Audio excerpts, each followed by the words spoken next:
बच्चे एक साथ खेल रहे थे। डेजी एक कुर्सी को मेज के पास खिसकाने की कोशिश कर रही थी। कुर्सी का वजन ज्यादा था। अकेले वह उसे हिला भी न पा रही थी। तभी नानी कमरे में दाखिल हुई। उन्होंने देखा कि डेजी किसी कोशिश में लगी हुई थी। वे मुस्कुराईं। नानी बोली, आओ बच्चों, मैं तुम्हें छंचू नाम की चींटी की कहानी सुनाती हूँ। वह वुड वर्ल्ड जंगल में रहती थी। ये कहानी तुम्हें समझाएगी कि जब हम सब मिलकर काम करते हैं तब कठिन से कठिन काम भी चुटकी बजाते ही पूरा हो जाता है।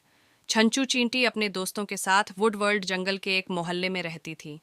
वह बहुत मेहनती थी। वैसे तो उसे मोहल्ले की हर चींटी मेहनत करती थी, लेकिन छंचू उन सबसे कुछ ज्यादा ही मेहनती थी। लगातार दिन रात काम करने के बाद भी वह उफ तक नहीं करती थी। मोहल्ले की सब चींटियां उसे बहुत प्यार करती थीं। चींटियों के मोहल्ले के पास ही रोमी नाम का टिड्डा रहता था। उसे गिटार बजाना और गाने गाना बहुत अच्छा लगता था। रोमी जंगल भर में अपने गानों पर नाच नाचता, उछल कूद मचाता और इंतज़ार करता रहता कि कोई आए और उसका संगीत सुने। वह अपने आप को दुनिया का सबसे अच्छा गायक समझता था, लेकिन वुड्स वर्ल्ड जंगल के अन्य छोटे प्राणी उसके बारे में कुछ अलग ही सोचते थे। दुख की बात यह थी कि रोमी बंगा ही नीच और खुद गरज था। अक्सर वह चींटियों के मोहल्ले में चुपचाप घुस जाता और उनका सारा खाना चुरा लेता, जो छोटी छोटी चींटियों ने बड़ी मुश्किल से जमा किया होता था। छंचू उसे पर चिल्लाती, ऐसा मत करो रोमी, लेकिन रोमी के कान पर जू भी ने रेंगती थी। ऊपर से वह एक केला छीन लेता और हंसते हंसते वहां से बचकर निकल जाता। यदि कोई चींटी उसे रोकने की कोशिश भी करती, रोमी उसे आसानी से झटक देता और आगे बढ़ जाता। छंचू को बहुत गुस्सा आता, लेकिन उससे भी कहीं ज्यादा वह उदास हो जाती। भला एक छोटी सी चींटी एक हष्ट-पुष्ट टिड्डे का क्या बिगाड़ सकती थी। एक दिन वह गहरी सोच में बैठी हुई थी कि अचानक एक विशाल हाथ ने उसे उठा लिया। वह हाथ था एंडी का। एंडी ने अपने आवर्धक लेंस से उस छोटी सी चींटी को बड़ा करके देखा। फिर एंडी ने पूछा, क्या बात है छंचू, तुम इतनी उदास क्यों लग रही हो? छंचू बोली, मैं उदास नहीं हूँ, मुझे बहुत गुस्सा आ रहा है। वह रोमी इतना खुद गरज है, इतना नीच है। वह आकर हमारा सब खाना चुरा लेता है। झुंझलाते हुए गौरजी पूछ बैठा, फिर तुम उसे रोकती क्यों नहीं? चंचू बोली, हम उसे कैसे रोक सकते हैं? हम ठहरी छोटी छोटी चींटियां, और वह इतना बड़ा। हम्पी ने पूछा, मैं एक सुझाव दूं? उसने सबको बताया कि उसके दिमाग में क्या ख्याल आ रहा था। सब ने ध्यान से सुना। तब कहीं जाकर छंचू के चेहरे पर बड़ी सी मुस्कान दिखाई दी। बढ़िया है, छंचू ने आंख मारते हुए कहा। बदमाश रोमी को सबक सिखाने के लिए इससे अच्छा तरीका नहीं हो सकता था। रोज की तरह रोमी अगले दिन भी वहां शान से पहुंचा।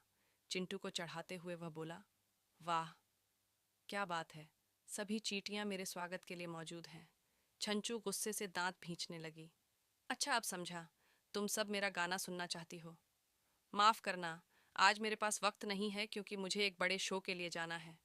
इतना कह रोमी वहां से निकलने को हुआ, लेकिन चींटियों ने उसका रास्ता रोक दिया। रोमी बोला, तुम सब एक तरफ हटो, मुझे जाने दो। चंचू बोली, आज तुम्हें इतनी आसानी से नहीं जाने देंगे। पहले तुम हमारा प्रदर्शन देखो। छंचू ने जोर से सीटी बजाई और हजारों चींटियां एक सेना की तरह परेड करती हुई आ गई। रोमी इतनी सारी चींटियों को देखकर चौंक गया। वुडवर्ल्ड जंगल की हर कोने से चींटियां निकलती चली आ रही थीं। देखते ही देखते रोमी के सामने चींटियों की एक मजबूत दीवार खड़ी हो गई। फिर वे सब हंसी और एक कड़ी में बंध गई। कुछ ही क्षणों में वे सब एक दूसरे से लटकते हुए एक भयंकर गेंद की तरह हो गई। ऐसा लगा मानो चींटियों की एक चट्टान अपनी पूरी ताकत से रोमी की तरफ लुढ़कते जा रही थी। अब रोमी घबरा गया। चींटियों ने अपनी गति बढ़ाई और डरे हुए रोमी से जा टकराई। रोमी के पर हिल गए। आह, उई उई! रोमी पीठ के बाल जोर से गिर पड़ा। उन्होंने रोमी को घेर लिया और जोर जोर से हंसने लगी। चींटियां रोमी को धक्का देती जा रही थीं और साथ में काटती भी जा रही थीं। जीत की खुशी में चंचू ने पूछा, क्यों, कैसा लगा हमारा प्रदर्शन? रोमी की चिक निकल गई। उफ, उफ! मुझे माफ कर दो चंचू। अब मैं फिर कभी आप लोगों को नहीं सताऊंगा। मुझे जाने दो, मुझे छोड़ दो। वह भागते हुए जंगल में ऐसे गायब हुआ जैसे गधे के सिर से सिंह। जीतने की खुशी में चींटियां चिल्ला उठीं। तभी एंडी और उसके दोस्त वहां पहुंचे। एंडी के हाथ पर रेंगते हुए चंचू बोली, मुझे समझ नहीं आ रहा कि मैं तुम सबका धन्यवाद किस तरह से करूं। तुम्हारा सुझाव बहुत काम आया। हम सब ने एक चट्टान बनकर उस बदमाश रोमी को भगा दिया। अब हमें उससे डरने की कभी भी ज़रूरत नहीं पड़ेगी। एंडी और उसके दोस्तों ने चींटियों को एक अच्छी सीख दी। जब पांचों अंगुलियां मिल जाती हैं तब एक मुट्ठी बन जाती है। नानी बोली, समझे बच्चों, जब हम एक दल बनकर कोई काम करते हैं तो हम ताकतवर बन जाते हैं। बच्चे मुस्कुराए। अब समझ आया कि नानी क्या समझा रही थी। सब उठे और मिलकर भारी कुर्सी को आसानी से खिसकाने लगे, क्योंकि एक से भले दो और दो से भले चार। उनकी ताकत एक चट्टान बन गई। शिक्षा। हमने क्या सीखा? जब हम मिलकर काम करते हैं तो हम चट्टान की तरह मजबूत हो जाते हैं।